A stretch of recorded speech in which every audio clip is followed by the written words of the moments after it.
नमस्ते हमारे प्यारे भाई, कैसे हैं आप और कैसी चल रही है दिल्ली पुलिस के एग्जाम की तैयारी।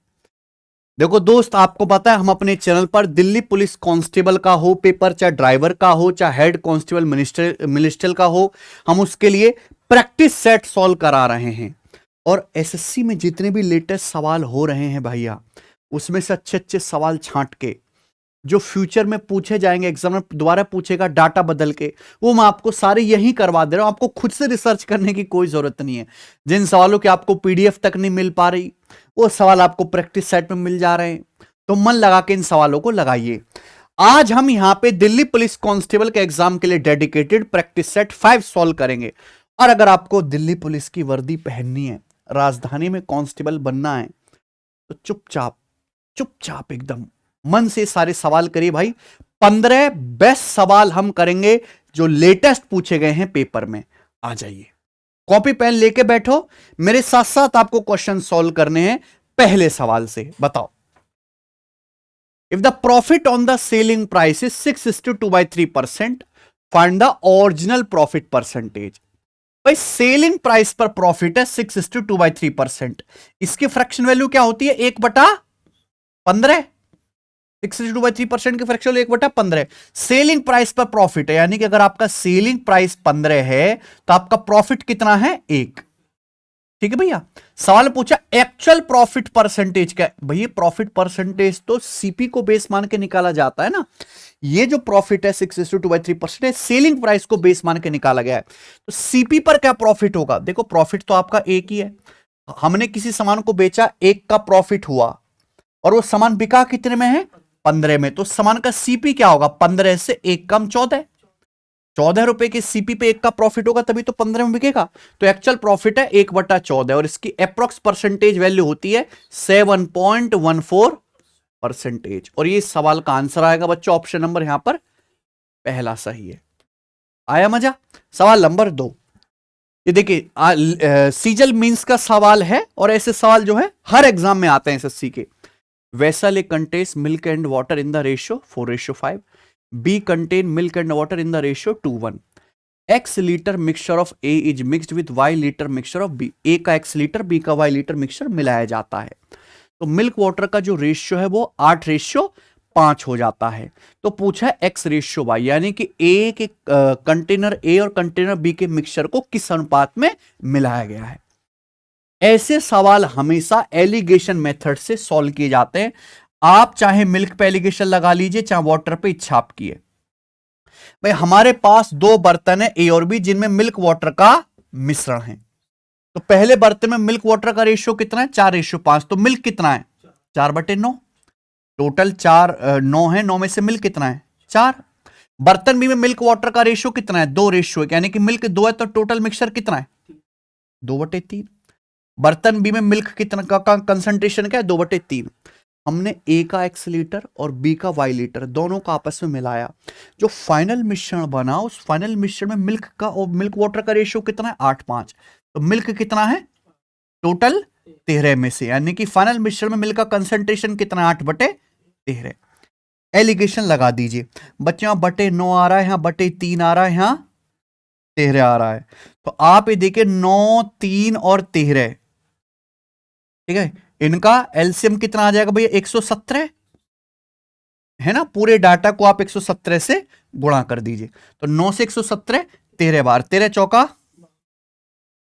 13 से सॉरी 3 से 117, 39 वाले 39 दूनी 78। 117 क्या गुणा करेंगे? 13 निम्न 117, 9 8 72 ही आ जाएगा। तो 78 में से 72 घटाएंगे 6, 72 में से 52 घटाएंगे 20, क्या आएगा? 6:20। किससे कट गया? 2 से, यानी कि 3:10। तो ए और बी की क्वांटिटी को 3:10 के अनुपात में मिलाया गया। तो आंसर क्या आएगा भैया इसका? पहला ऑप्शन सही है, 3:10। आगे चलते हैं, सवाल नंबर 3। मैं बार बार कह रहा हूं कि नंबर सिस्टम के थ्योरेटिकल सवाल बहुत आने लगे हैं अचानक से एसएससी में। जितने हो सके मैक्सिमम लगाओ। Which set of numbers include all other? संख्याओं के किस समूह में अन्य सभी शामिल है? यानी कि एक सेट ऐसा है जिसमें बाकी के तीनों ऑप्शंस आ जाएंगे। बताओ कौन सा है? Integers, rational number, whole numbers और डी है रियल नंबर। तो बच्चों ये क्या है? Real numbers. रियल नंबर यानी कि वास्तविक संख्या। रियल नंबर्स के अंदर ही इंटीजर्स आते हैं, इंटीजर्स में ही होल नंबर्स आते हैं, और रियल नंबर्स ही रैशनल और इरेशनल होते हैं। तो रियल नंबर के अंदर ये सारी फैमिली आती है। ठीक है भैया, कुछ सॉल्व नहीं करना था। आइए सवाल नंबर 4, जीडी कांस्टेबल का सवाल है, एक राशि कंपाउंड इंटरेस्ट पर 3 साल में कितना 7 गुना हो जाती है। पूछा है कितने सालों में यह धनराशि 2401 गुना हो जाएगी। ठीक है भैया, तो कंपाउंड इंटरेस्ट पर कोई धनराशि 7 गुना हो जाती है 3 साल में।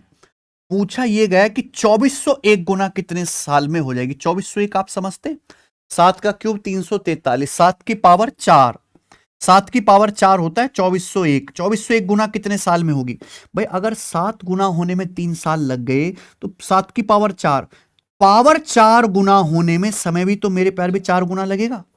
हर 3 साल में 7 गुना होगा, तो 7 की पावर 4 मतलब 3 साल 3 साल 3 साल 3 साल, 12 साल का समय लगेगा। B option. आइए सवाल नंबर है 5, एक्स एक काम को 133 दिन में पूरा कर सकता है, उसने 49 दिन अकेले काम किया और शेष काम वाई ने 84 दिन में पूरा किया। दोनों मिलकर पूरा काम कितने दिन में करेंगे? यही सवाल है।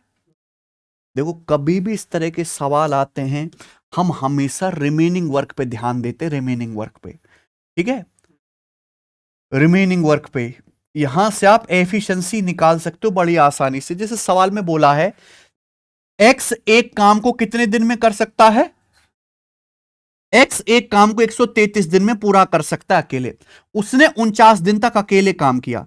एक्स किसी काम को 133 दिन में कर सकता है, उसने 49 दिन अकेले काम किया, तो एक्स के कितने दिन का काम बाकी? घटा दीजिए 133 में से 49, 84, यानी कि एक्स बचे काम को कितने दिन में करेगा? 84 दिन को। एक्स 49 दिन बाद चला गया, इसी बचे काम को वाई ने कितने दिन में किया? 84 दिन में। यानी कि एक्स बचे काम को 84 दिन में करता और उसी बचे काम को वाई ने भी 84 दिन में किया है। इसका मतलब एक्स और वाई दोनों की एफिशिएंसी सेम है कि नहीं? दोनों की एफिशिएंसी बराबर है, सेम। पूछा दोनों मिलकर काम कितने दिन में करेंगे, तो भैया अगर एक्स काम को कितने दिन में कर रहा है? 133 दिन में, तो वाई भी उसी काम को कितने दिन में करेगा? 133 दिन में ही करेगा। दोनों मिलकर कितना समय लेंगे भाई? 133 का आधा यानी कि 65 और 1.5 66.5 दिन। तो दोनों मिलकर वो काम कितने दिन में कर देंगे? 66.5 दिन में। ऑप्शन नंबर बोलो। एक मजदूर 10 दिन में काम कर रहा है, दूसरा 10 दिन में काम कर रहा है, दोनों मिला तो 5 दिन में कर देंगे, आधा टाइम। बात खत्म, कुछ है नहीं सवाल में। आइए सवाल नंबर है 6, कंपाउंड इंटरेस्ट पर कितनी राशि 3 साल में 30,051 रुपए हो जाएगी? अगर पहले साल के लिए ब्याज की दर 5%, दूसरे साल के लिए 6%, तीसरे साल के लिए 8% है। देखो आपने कुछ पैसे इन्वेस्ट किया कंपाउंड इंटरेस्ट पर, हर साल अलग अलग ब्याज की दर है। 3 साल बाद आपको क्या दे रखा है? अमाउंट, कि भाई 3 साल बाद आपका पैसा 30,051 रुपए हो गया। कितना पैसा इन्वेस्ट किया था? यही सवाल है हल्का सा। आप इस सवाल को रेशियो से भी कर सकते हो, क्योंकि 5, 6, 8 का आपको क्या करना है? सक्सेसिव करना है। और मैं आपको वो तरीका भी सिखाता हूं कि ऑप्शन में फर्क है, एक एक 2-2 हजार रुपए का फर्क है, जो कि बहुत बड़ी वैल्यू होती है। तो मैं इस सवाल को कैसे कर लूंगा? ऑप्शन से। जो भी ऑप्शन इसको सेटिस्फाई कर जाएगा वही हमारा आंसर हो जाएगा। ठीक है ना मेरे भाई? चलो, जैसे आपने कुछ पैसे इन्वेस्ट किया, पहले साल के लिए ब्याज की दर 5%, दूसरे साल के लिए 6 और तीसरे साल के लिए 8, यही है ना? तो आप मुझे बताओ कि 3 साल में आपको कंपाउंड इंटरेस्ट कितना मिल जाएगा? 3 साल में 5, 6, 8 का सक्सेसिव निकालना, पहले तीनों को जोड़ो, 5, 6, 11, 8, 19 प्लस फिर 2 की गुणा, 5, 6, 30 और 48, 78, 78 प्लस 40, 118। 118 को आप 100 से भाग करेंगे तो 1 पॉइंट, ठीक हो गया, प्लस फिर तीनों की गुणा बटे 10,000, 5, 30, 8, 240, 240 को आप 10,000 से भाग देंगे तो 0.024, ये आपको कंपाउंड टेस्ट मिलेगा। ये कितना आ गया मेरे भाई? 5 11, ये 19 और 1 20 हो गया, तो 20.2% के करीब आ गया। बोलो कोई डाउट है इसमें? यानी कि अप्रोक्स आपको कितना ब्याज मिल जाएगा? 20%। ठीक है ना बच्चों? अप्रोक्स आपको 20% ब्याज मिल जाएगा। अब आप मुझे एक बात बताइए प्यारे दोस्त, ध्यान से सुनेगा। आपका प्रिंसिपल जो भी होगा उसको 20% बढ़ाने पर, कितना? 20.2% बढ़ाने पर अप्रोक्स कितना आना चाहिए? 30,051 रुपए आना चाहिए। यही बात है। आपका आंसर वो ऑप्शन होगा, प्रिंसिपल वो होगा जिसको 20% बढ़ाने पर 30,051 रुपए अमाउंट आ जाए। तो हम कैसे चेक कर लेंगे? ऑप्शन से। तो ये तो आंसर है ही नहीं। अगर 28,000 का 20% 5600 भी बढ़ा देंगे, बहुत ज्यादा हो जाएगा। अगर ये 26,000 है, 26,000 का 20% कितना होता है? 26 दूनी 5200, तो 31,000 हो जाएगा, यानी कि ये भी नहीं है। तो आंसर क्या बचा फिर? अकेला बी, है ना। 25,000 का 20% निकालेंगे, लगभग 5,000, तो जोड़ेंगे तो 30,000 के करीब हो जाएगा अमाउंट। ये आंसर है। ठीक है ना। आगे चलते हैं। सवाल नंबर है 7। ये देखिए, दिल्ली पुलिस एग्जीक्यूटिव का ही सवाल है। निपटा दीजिए। A man traveled the first part of his journey at 160 km per hour, second part at 240 km per hour, covered a total distance of 3840 km to his destination in 20 hours. कुल 3840 kilometre गया है 20 घंटे में। तो आपसे पूछा how long in hours did the second part of journey last, journey का दूसरा भाग कितने घंटों तक चला। ये सवाल है। बताओ जी कैसे करेंगे। एक आदमी को 3840 किलोमीटर जाना है, जर्नी के दो हिस्से करें। पहला हिस्सा 160 की स्पीड से गया, दूसरा 240 की स्पीड से गया। टोटल जर्नी में लगा है 20 घंटे। तो आपसे पूछा है जर्नी का जो सेकंड हिस्सा है वो 20 घंटों में से कितने घंटों तक चला। ये ना सवाल है। सवाल को करने के बहुत सारे तरीके हैं। यहां पे आपको क्या दिया है? स्पीड। स्पीड बराबर क्या होता है? डिस्टेंस बटे टाइम। यानी कि स्पीड जो है टाइम को बेस मान के निकाली जाती है। अगर आप स्पीड पे एलिगेशन लगा दोगे तो सीधा टाइम का रेशियो आता है। जर्नी के दो हिस्से करें। पहला हिस्सा 160 किलोमीटर पर आवर की चाल से, दूसरा 240 किलोमीटर पर आवर की चाल से। पूरी जर्नी 3840 किलोमीटर की है जो 20 घंटे में चली गई है। तो पूरी जर्नी के दौरान एवरेज स्पीड कितनी है? 192। बोलो। यानी कि first part plus second part दोनों में मिलाकर एवरेज स्पीड कितनी? 192 kilometre per hour. Speed kilometre per hour, kilometre per hour. Alligation लगाने से क्या आएगा? आवर, समय का अनुपात। 240 माइनस 192 40, और 192 माइनस 160 30, नहीं 32। ठीक है ना। ये किससे चला जाएगा? 16 से। 16 × 48, 16 दूनी।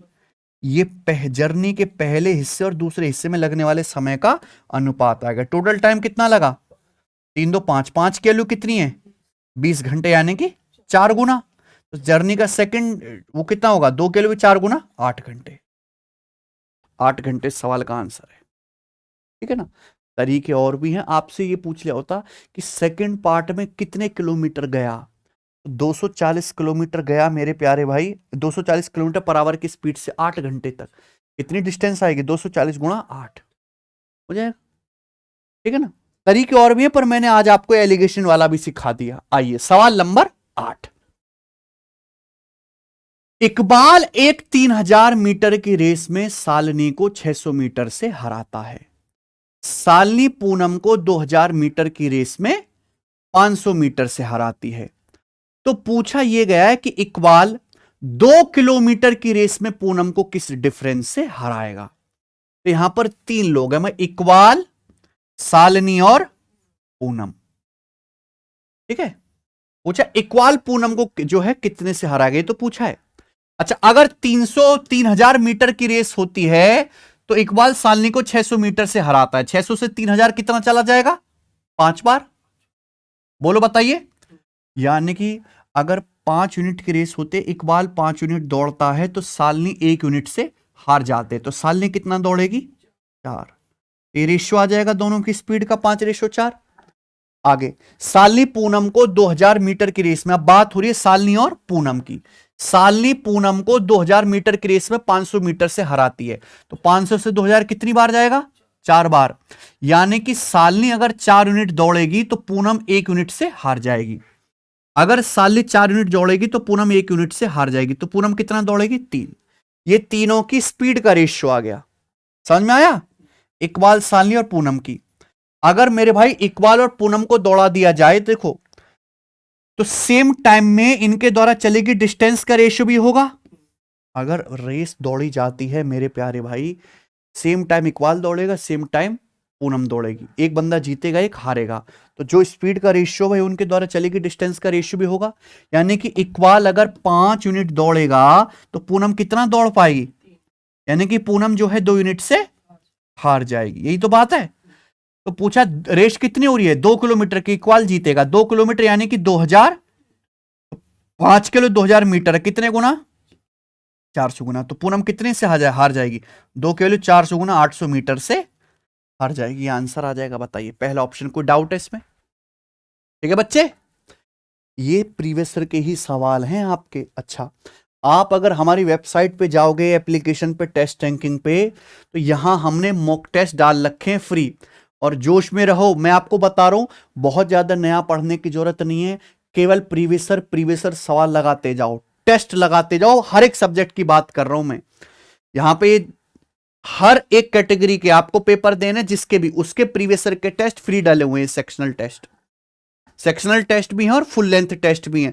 2023 में अगर 44 पेपर हुए तो 44 के 44 पेपर हर दिन के हैं भाई। 1 दिसंबर 2023 को जो पेपर हुआ फ्री डाला हुआ है यहां पर, ये जाके लगा लीजिए। अच्छा, फ्री टेस्ट वाले सेक्शन में, क्योंकि आपके पेपर्स में कंप्यूटर बहुत ज्यादा आता है, तो कंप्यूटर का भी अलग से स्पेशल बूस्टर है ये।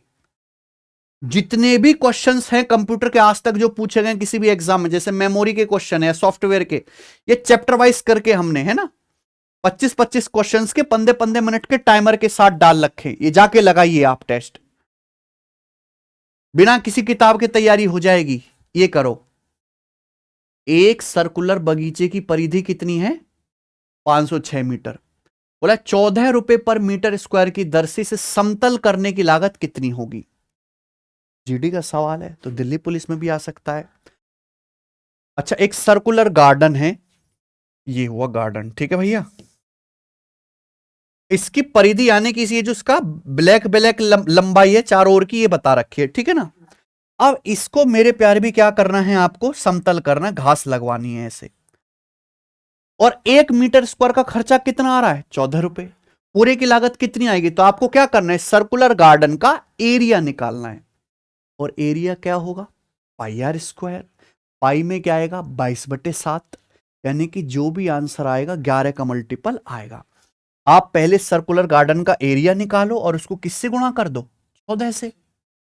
11 का मल्टीपल आप चेक कर लो। इतने बड़े बड़े अगर ऑप्शन हैं तो आंसर जो है एग्जामिनर ने आपकी सहूलियत के लिए दिया होगा। ठीक है भैया।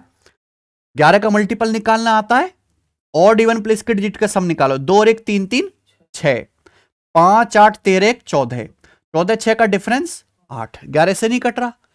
3 2 5 8 13, 1 5 6 और 1 7, 13 7 का डिफरेंस 6, नहीं कट रहा। 2 5 7 3 8 और 1 9 और 1 10, 10 10 का डिफरेंस 0, 11 से कट रहा है। 2 8 10 3 13, 1 5 6 7, 13 7 का डिफरेंस 6, 11 से नहीं कट रहा। तो इस सवाल का अकेला आंसर केवल सी ऑप्शन हो सकता है और कुछ हो ही नहीं सकता। बताइए। और सॉल्व करना है तो मैं आपको वो भी दिखा देता हूं, लेकिन आप ये कैलकुलेशन की स्टेप करिएगा मत। बहुत से बच्चे क्या करेंगे, फॉर्मूला लगाएंगे ना, लगाओ फॉर्मूला यहां पे, पहले रेडियस निकालो फिर फॉर्मूला लगा के एरिया निकालो। भाई सर्कल के लिए इतनी अच्छी चीज है, अगर किसी सर्कल की रेडियस 7 है तो उसकी सरकमफ्रेंस क्या होती है? 44। उसका एरिया क्या होता है? एरिया 154। ये चीज रट लीजिए मेरे भाई। यहां पे सर्कल की परिधि आपको दे रखे कितनी? 500। तो 44 की वैल्यू 506 मीटर आ गई। तो 44 एकम 44 बचेगा, ये तो 66 हो गया ना। 22 से काट लेते हैं मेरे, 22 दूनी 44 और ये 22 दूनी 44, 22 तिया यानी कि 23/2 गुना है। ठीक है बच्चों, तो परिधि 23/2 गुना हो रही है, तो एरिया कितने गुना हो जाएगा? 23/2 का स्क्वायर। नहीं समझे? परिधि या सरकमफ्रेंस नापते हैं मीटर में, एरिया नापते हैं मीटर स्क्वायर में, है ना। मीटर है इस एरिया की यूनिट, मीटर स्क्वायर। तो अगर परिधि 23/2 गुना, तो एरिया क्या आएगा? 23/2 का स्क्वायर, यानी कि 154 गुणा 23/2 का स्क्वायर 529/4। ये क्या आ गया? इस सर्कुलर गार्डन की पूरा एरिया आ गया। इस एरिया को समतल करना है। 1 मीटर स्क्वायर का खर्चा कितना है? तो इतने मीटर स्क्वायर का खर्चा कितना आएगा? 14 से। ये आपकी कैलकुलेशन है, इस कैलकुलेशन को करो, आपका आंसर आएगा। ठीक है, ये बेसिक मेथड हो गया। आइए सवाल नंबर 10 बताओ। What is the sum of all 3 digit numbers divisible by 7? 7 से कटने वाली जितनी भी 3 अंकों की संख्याएं हैं उनका योग क्या है? 7 से कटने वाली सभी 3 अंकों की संख्याओं का योग आपको बताना है। तो 7 से कटने वाली संख्याओं का अगर मैं योग निकालूंगा तो योग 7 का ही मल्टीपल आएगा, यानी कि 72,000 तो आंसर हो ही नहीं सकता। 72 7 से कटता ही नहीं, इनमें से ही आंसर होगा, है कि नहीं? तो आप मुझे बताओ 7 से कटने वाली सबसे छोटी 3 अंकों की संख्या कौन सी है? 15 सत्ते 105, यानी कि 7 गुणा 15। अगली क्या आएगी भैया? 7 गुणा 16। फिर अगली क्या आएगी? 7 गुणा 17। ऐसे ही चलता जाएगा। आप मुझे बताओ सबसे बड़ी 3 अंकों की संख्या कौन सी आएगी 1000 के नजदीक? तो देखो 7 गुणा 100 700, 7 गुणा 120 140, 7 गुणा 140 आ गया 980। 7 गुणा 140 980, इसमें 14 और जोड़ा जा सकता है, यानी कि 7 गुणा 142 ये आ गया। 980 प्लस 14 994 आ गया भैया। 7 से 7 जोड़ूंगा तो 1001 हो जाएगा, फिर बड़ा हो जाएगा ना। तो ये आ गया बच्चे, 4 अंकों की हो जाएगा वो। तो ये आ गई भैया 7 से कटने वाली सभी 3 अंकों की संख्या, और मुझे क्या निकालना है? इनका जोड़, इनका जोड़ करना है। ठीक है भाई, तो यहां से 7 तो आ ही जाएगा कॉमन, ब्रैकेट में क्या बचेगा? 15 प्लस 16 प्लस 17, है ना, ऐसे चलता जाएगा डॉट डॉट डॉट 142 तक। ठीक है प्यारे बच्चों, इसको आप जोड़ लीजिए, आपका आंसर हाथ में है। बोलो कोई डाउट इसमें? ये क्या है? एक अर्थमेटिक, ये अर्थमेटिक प्रोग्रेशन, एक समांतर श्रेणी, एक एक का गैप है, और किसी भी अर्थमेटिक प्रोग्रेशन के n टर्म्स के सम का फॉर्मूला है n/2 a plus n/2 first term plus last term. ये कितने टर्म है? देखो लगातार संख्याएं, अगर 1 से गिनती शुरू होती तो 1 से लेके 142 तक 142 होती, लेकिन यहां 1 से लेके 14 तक की गायब हैं, तो कितना आ गया? 128। 128 संख्याएं हैं, n/2 ब्रैकेट में a प्लस एल, यानी कि फर्स्ट टर्म प्लस 15 प्लस 142 करेंगे तो कितना आ जाएगा? 157। बस ये आपका आंसर है।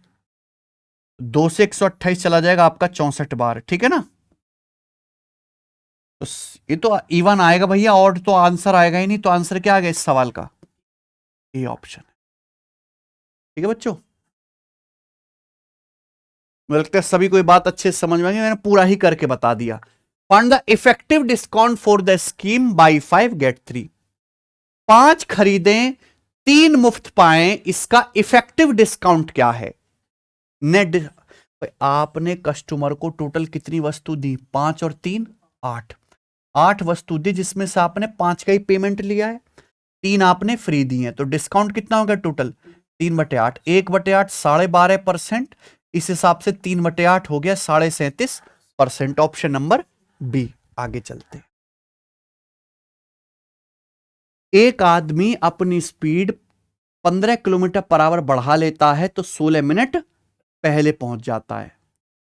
अगर वह 12 किलोमीटर पर आवर कम कर लेता है तो पूछा है कितनी देरी से पहुंचेगा। उस आदमी की एक्चुअल स्पीड कितनी है? 60 किलोमीटर पर आवर है। ठीक है मेरे भाई, बहुत शानदार सवाल है। ध्यान से सुनिएगा कैसे करेंगे। देखो आदमी को डिस्टेंस तो सेम ही जाना है कि नहीं। अगर आपको पता है कि डिस्टेंस सेम है तो स्पीड टाइम का रेशियो एक दूसरे का क्या होता है, उल्टा, रिवर्स होता है। और मैं आपको और भी छोटा मेथड बताऊंगा, ध्यान सुनिएगा। एक आदमी की एक्चुअल स्पीड कितनी है, 60 किलोमीटर पर आवर। तो मुझे बताओ उसको डिस्टेंस जाने में एक्चुअली टाइम कितना लगता है। आदमी ने अपनी स्पीड 15 किलोमीटर पर आवर बढ़ा ली। आदमी की स्पीड कितनी एक्चुअल में, 60। आदमी ने स्पीड 15 किलोमीटर पर आवर बढ़ा दी, यानी कि स्पीड कितनी बढ़ा दी, 1/4। स्पीड अगर 1/4 बढ़ा दी तो टाइम कम लगेगा। अगर आदमी अपनी स्पीड बढ़ा देगा तो टाइम कम लगेगा। कितना कम लगेगा मेरे भाई, कैसे निकालते हैं, पता है शॉर्टकट। अगर स्पीड 1 बढ़ा दिए तो टाइम भी 1 कम लगेगा।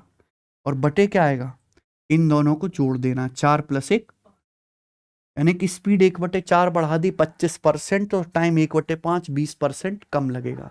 यानी कि आदमी को एक्चुअली 5 यूनिट समय लगता था, आदमी का एक्चुअल टाइम 5 है, तो अब कितना समय कम लग रहा है। जबकि सवाल कह रहा है कि 15 किलोमीटर पर आवर स्पीड बढ़ा दी तो 16 मिनट पहले पहुंच जाता है। कितना पहले पहुंच रहा है, तो 1 की वैल्यू 16 मिनट है, तो 5 की वैल्यू 80 मिनट। ये क्या आ गया, आदमी का एक्चुअल टाइम आ गया कि नहीं आ गया।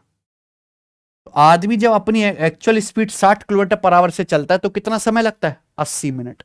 अब यहीं पर एक सवाल और बना दिया कि स्पीड 12 किलोमीटर पर आवर कम कर ले तो कितना देरी से पहुंचेगा। स्पीड कितनी है एक्चुअल 60, अगर वो 12 किलोमीटर पर आवर कम कर लेता है, यानी कि कितना कर दिया स्पीड, 1/5 कम कर दी, तो टाइम ज्यादा लगेगा।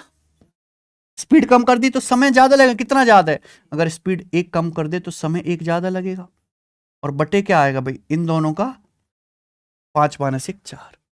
यानी कि अगर आदमी को एक्चुअल 4 यूनिट समय लगता है तो अब 1 यूनिट समय, एक्चुअल समय कितना लगता है आदमी को जर्नी में, 80 मिनट।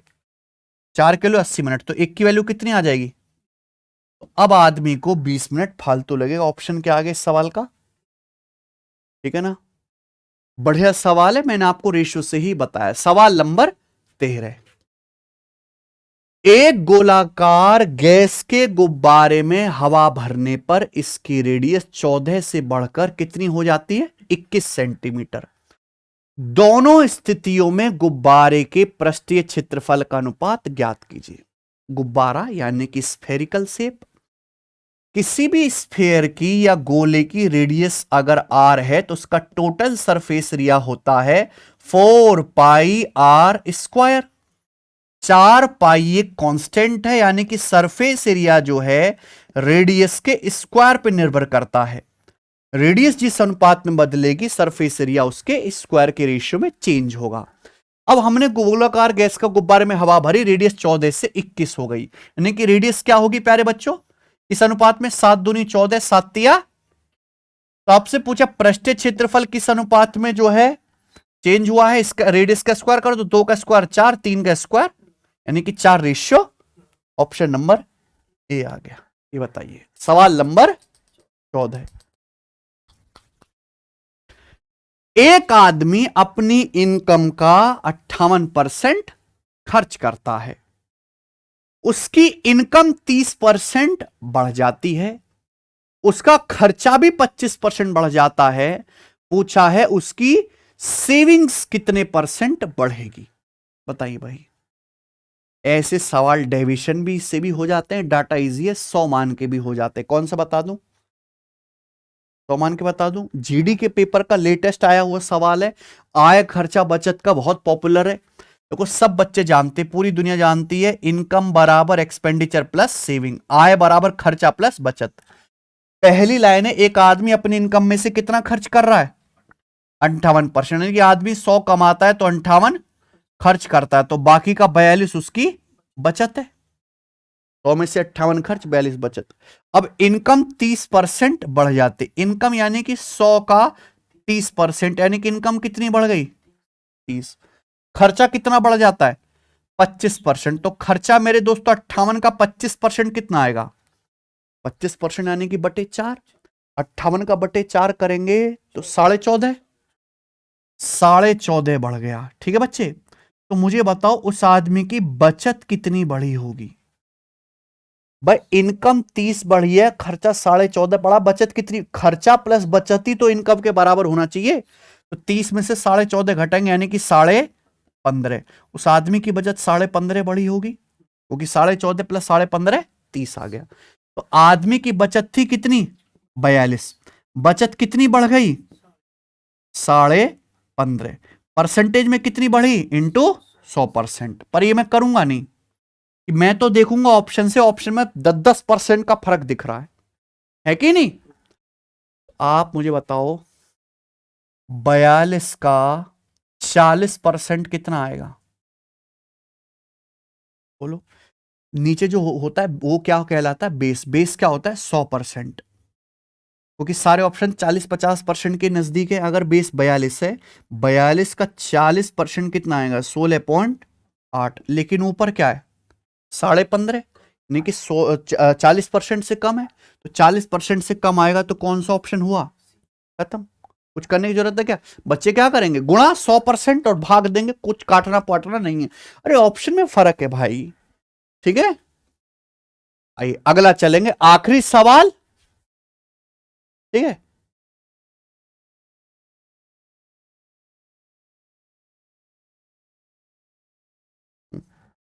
बनाओ जी, क्या इस सवाल का आंसर? ठीक है, थोड़ा सा बोर्ड सेट करना पड़ेगा हमें। बताओ क्या आंसर है भाई इस सवाल का?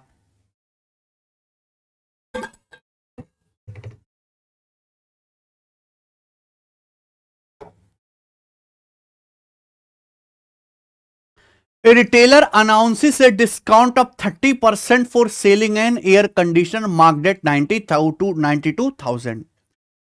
एक रिटेलर 30% का डिस्काउंट देता है एक एसी पर जिसका मार्क प्राइस कितना है? 92,000। The cost price of the AC 70% below the mark price. CP का जो एसी का जो सीपी है वो मार्क प्राइस से 70% कम है। He offers a further discount of 20% if the buyer present his membership card of the retailer store। अगर वो मेरे प्यारे भाई क्या करता है? 20% का डिस्काउंट और देता है अगर किसी कस्टमर के पास, किसी बायर के पास उस रिटेल स्टोर का मेंबरशिप कार्ड है। ठीक है, कार्ड है अगर। The profit of the retailer with the membership card scheme is what percent of profit of retailer without the membership card scheme। सवाल समझ पा रहे हैं कि रिटेलर का प्रॉफिट मेरे प्यारे भाई मेंबरशिप कार्ड के साथ कितना परसेंट है उस प्रॉफिट का जो उसको विदाउट मेंबरशिप कार्ड स्कीम के साथ होगा। थोड़ा सा टिपिकल लैंग्वेज है सवाल की, इसलिए मैंने लिया। देखो प्रीवियस ईयर का सवाल है, मैं तो अपनी मर्जी से नहीं करा रहा, इसकी कोई जरूरत नहीं, क्योंकि आपको परसेंटेज ही बतानी है। मान लो एक एसी का मार्क प्राइस कितना है? 100। तो सवाल के अनुसार क्रिय मूल्यांकित मूल्य से 70% कम है, मार्क प्राइस 100 है, तो 100 से 70% कम, सीपी कितना है? 30। अब क्या करता है रिटेलर? रिटेलर एसी को बेचने के लिए 30% डिस्काउंट देता है, ठीक है ना। अब 100 पे अगर 30% डिस्काउंट देगा तो बेचेगा कितने में? 70 में बेचेगा। ठीक है भाई। अब यहां पे ये है कि रिटेलर 20% का फर्दर डिस्काउंट देगा अगर बायर मेंबरशिप कार्ड जो है दिखाता है। अब 70 पे 20% का डिस्काउंट और देगा अगर मेंबरशिप कार्ड दिखाया जाता है। 70 का 20% कितना होता है? 14। 70 पे 14 का डिस्काउंट और दे देगा, यानी कि फाइनली एसी कितने में बेच देगा? 56 में।